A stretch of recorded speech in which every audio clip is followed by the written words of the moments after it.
And welcome back to Prep Rally. Rick Fires. Rick, this is the final week of the high school football season. Can you believe that it's gotten here? I mean, I think it's gone really fast. What about you? Oh, it seemed like I still remember the first video we did when I was relaxing in the pool. I want you to do that this week with the snow coming down. That'd be a nice effect. Oh, Polar bears like out. Chicago Bears. Yes. I got a Chicago Bears jacket right back there. I can flip that thing off, and that's all we want to flip off right there, yes, right? Exactly. I can do that for about 12 seconds. About 12 seconds. Yeah. I think we'd put that down. That'd be wrap. Absolutely. Yep. So, Rick, we got championship game. Last week was the 7A, 6A, 5A We got championship two games. championship Saturdays. We do. That's correct. So last week, 5A, 6A, 7A. Now, weather affected these championship games last week. We had bad storms that rolled through, not just in Arkansas, but Oklahoma, Texas, all over the place. So had some bad weather, and the Arkansas Activity Association did the right thing, in my opinion. They postponed all those Friday games last week because of the storms, moved them to Saturday, which no delays or anything like that. Everything got done in time.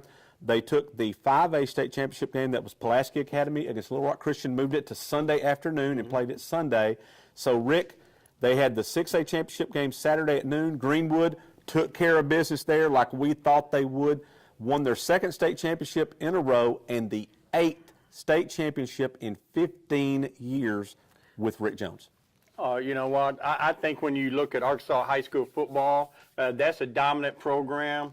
And Rick Jones, I mean, just how many times they've been there now? How many have they won? Well, he's been, I believe they've been 10 times, maybe, something like that, but he's won it 8 times. That's 8 state championship trophies in that trophy case at Greenwood in 15 seasons. Is it fair? I don't know. What's the standard for dynasty? Can we call them a dynasty yet? Well, no? I think you can, and I know, you go back in Little Rock, which is now, Little Rock Central, then it was just Little Rock High, and they won, a whole lot of state championships. But, Rick, they had 4 times the enrollment, of any other school at that time, and they didn't play in their conference the type of, competition that teams nowadays get and all that. I'm going to say Greenwood's the most dominant football program in Arkansas football history. I'm saying that. Well, I mean, let me check with Leland Barkley and my friend Walter and some of them historians, but I'm saying it's unprecedented. Okay, that's what I'm saying. I'll go there. Now, you're exactly right. Now 7A and 6A have split and a few years ago, but they're a dominant program. Peyton Hogue taking over, moved from wide receiver to quarterback, and the fact that they got beat by Northside in their first game. And a lot of teams would have questioned themselves, fall apart, but, man, they just rolled and rolled and rolled. I've seen them so many times. So after the 6A championship game, I always pick up the paper on Sunday morning, and, there's Rick Jones and the Bulldogs holding up championship trophy. I know it doesn't get old, especially for them kids, a new experience for them kids. And so congratulations to Greenwood. They are Arkansas's football dynasty. I am saying this right now. Rick Jones, new coach, Ohio State. How about, probably. Let's do it right now. I think they already named the He's going offensive to be Ohio State, and then when the season ends there, he's going to be the Cleveland Browns head coach too. Going to do both of them. We'll pull double duty. What about Kansas? He could do that too. Kansas State. Bill Snyder. Hey, Rick Jones. Okay, you doing the Ohio State? Rick Jones taking over a head coach at Kansas State. He's too good for Kansas State. Too good for Kansas State. Okay. Ohio State's where he needs to be in the horseshoe, beating Michigan every year. Rick Jones, do it. Throw your name in the hat right now. But seriously, Rick Jones did coach some in college. I'm not sure if he was a head coach, maybe, but he loves high school football. He loves working with these young people. And not only they churned out winners, they churned out great student athletes, and he is just a classy coach. So, again, congratulations to Greenwood. So Greenwood won the 6A. In 7A, Rick, Bryant Hornets won their school's first state championship. They knocked off the almighty North Little Rock Charging Wildcats in that championship game. I'm surprised by that because I've been touting North Little Rock all year long, and Fayetteville just went down there and just barely lost to Bryant, and Bryant lost North Little Rock in regular season. They did. And what's surprising is the score. Was it 27-7? They took it to them. And so beyond that, though, I know Arkansas fans, Razorback football fans, used to crying and whining about how much Central Arkansas doesn't help. They don't produce any good athletes. There's some athletes in Central Arkansas now. They got some good coaches. They got some good teams. So congratulations to Bryant. North Little Rock had a great run, and Central Arkansas, they're coming now. And they're this just coming in, for you. North Little Rock has a lot of their team coming back Yeah, next year, yeah, too. they do. They do. So, So good you for had Bryant winning the 7A, Greenwood in the 6A. The 5A game was scheduled for Friday, got moved to Sunday afternoon. Rick had another what I would call an upset there. Mm-hmm. Little Rock Christian knocks off Pulaski Academy. They had won 5 in a row, 4 in a row, whatever it was, 5 5 in a row, state championships. Little Rock Christian. Now, the first time they played this year, PA took it to them, Yep. but Justice Hill didn't play in that game. He played Sunday.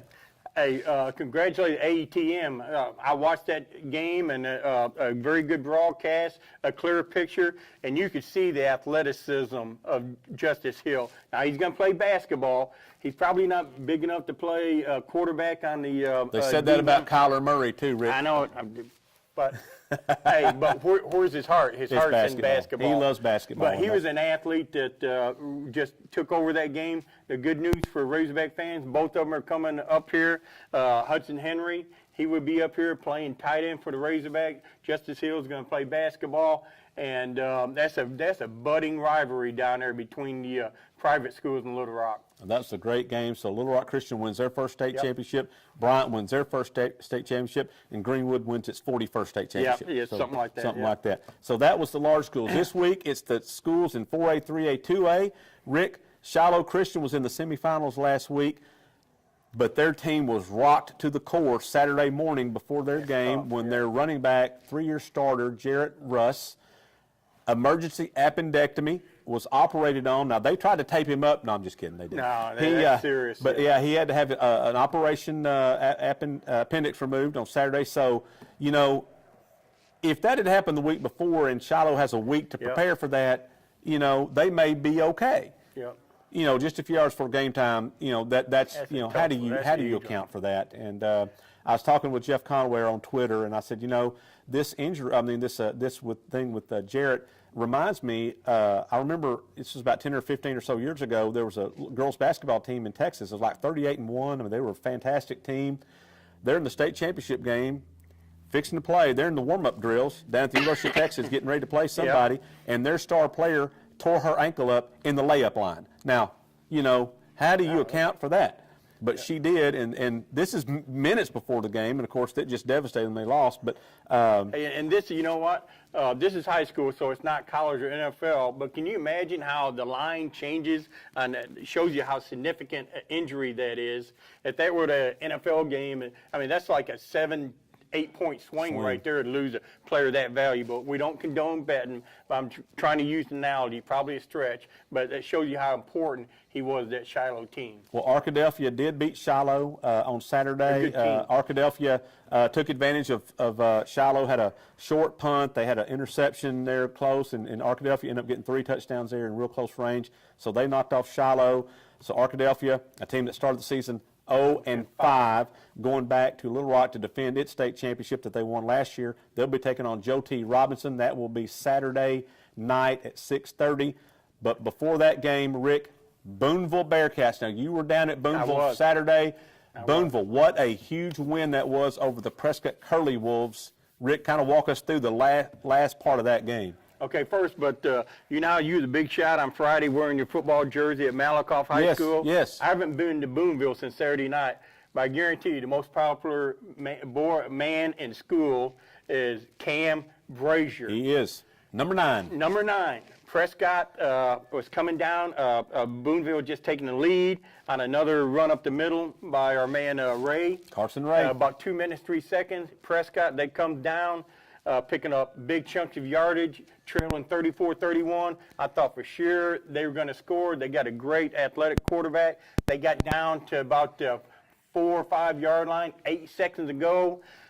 Instead of, I guess they decided to say, hey, let's try one more play, because they could have kicked it and tied the game. They got a good field goal kicker, but they say, no, let's try one more play. So the quarterback drops by. His last name Johnson. He's looking in the end zone. He throws it right near the goal line. Boom. Here's our man Cam Brazier. One of the Smurfs. One of the little purple Smurfs. He's not a big old boy, but he intercepted that pass. saved the game, maybe saved the season. If they win a state championship, they're going to look back on that play by Brazier that's helping them get there. It's got to be one of the biggest plays in their recent history, I'd say. I talked to him this week. I'm doing a little story on him, Brazier, Yeah. and he said he intercepted it, and he was like right at the goal line, and he said, "Should I fall down? Should I try to return it out or whatever?" And he, quickly processed that through your mind. So he tried to run it out. They got him at the 4. He couldn't get away. And but Coach Hyatt, Scott Hyatt, the Booneville coach, of course the players were just going nuts on the sideline. People were going crazy. And he said, he's out on the field trying to get them all back, because he, doesn't want to get a, excessive celebration or whatever penalty that would have moved them back half the distance. And he said, taking a snap at the 2. You could fumble. You could, a lot of things. Safety. I mean, safety wouldn't have cost him the game, but he was worried about that. But he got them all calmed down and everything, and got them all moved back, and they were able to run out that last play victory formation and 34-31 win right there for Booneville to send them to the state championship game for the first time since 2013. Now, they're going to go to Osceola. I'm an old East Arkansas Delta boy. I covered a lot of Osceola games over there, right off Interstate 55, just a football throw from the Mississippi River. Osceola, now these are what I love about the games like this, a big contrast. Osceola is going to be faster than them at every position. They got some tradition, too, in football and basketball. One thing Booneville is going to have to guard against, since Omer was got injured. Brandon Omer, talking about their quarterback, Brandon Omer. Schlinker had to give up his position in the secondary to be the full-time quarterback, and those secondary guys they recovered the Prescott receivers, but sometimes the Prescott receivers just out jumping everything. So if Osceola throws a lot, and I think they throw some, the Booneville secondary's got to make them plays back there. And I think, Rick, it'll be purple on purple, right? I think Osceola's purple. I do remember. I think they are. The so they'll be purple on purple. They got the arrows and everything. Yep. So that should be a great game. That game will be at noon on Saturday at War Memorial. So then you got the noon game on Saturday, Booneville, Osceola. The 6:30 game, Joe T. Robinson, a very, very good team. They'll be taking on Arkadelphia. On Friday, you have the 2A game, Junction City against Hazen. So 3 really good championship games down at Little Rock on Friday and Saturday. Now, weather could be a factor. They're talking about some wintry weather coming in, so that could be a factor. So we're going to need to hang on and see what happens there. But should be 3 really good football games to wrap up the high school football season. And it's been a great season. I mean, we've had some teams up here win a long way, and it's just going to be interesting to see if, that I-10 quarter right there, Greenwood's got their championship, Little Rock Christian's got their, this is all on the same road right there. Now, hopefully Booneville get theirs, but man, Osceola's good. I'll be real interested in seeing the outcome of that game. Should be a great game. Well, listen, we appreciate everyone being with us every week as we bring you Prep Rally. We'll be changing the format up just a little bit as we get into basketball season, but we are not going away. So you get to see these beautiful faces here with you. I'm taking some editorial liberties with that. Our mother loves us. What I tell people, Rick, is they say, can you make me look better in my picture? I said, listen, I can take a picture, but I'm not a miracle worker. No. Okay. So we will be staying with you all through the basketball season and keeping you up to date with that and then through the spring. So stay with us. Don't forget, this show is available on the What's Up Ozark app every week. Get that free app and check it out. And, of course, we'll have all kinds of coverage this week leading up to the state championship games. Also got big basketball tournaments going on this week all around Northwest Arkansas. Big tournaments. So we'll have a lot of coverage of that, this weekend. So be sure, if you can't get out to the football field, go get you a seat in the gym, get your popcorn ready, like Terrell Owens used to say. Get your popcorn ready to see some great games there. Sports are everywhere this weekend, so be sure and get out and catch some of that action. Thank you for being with us, and we'll see you next time on Prep Rally.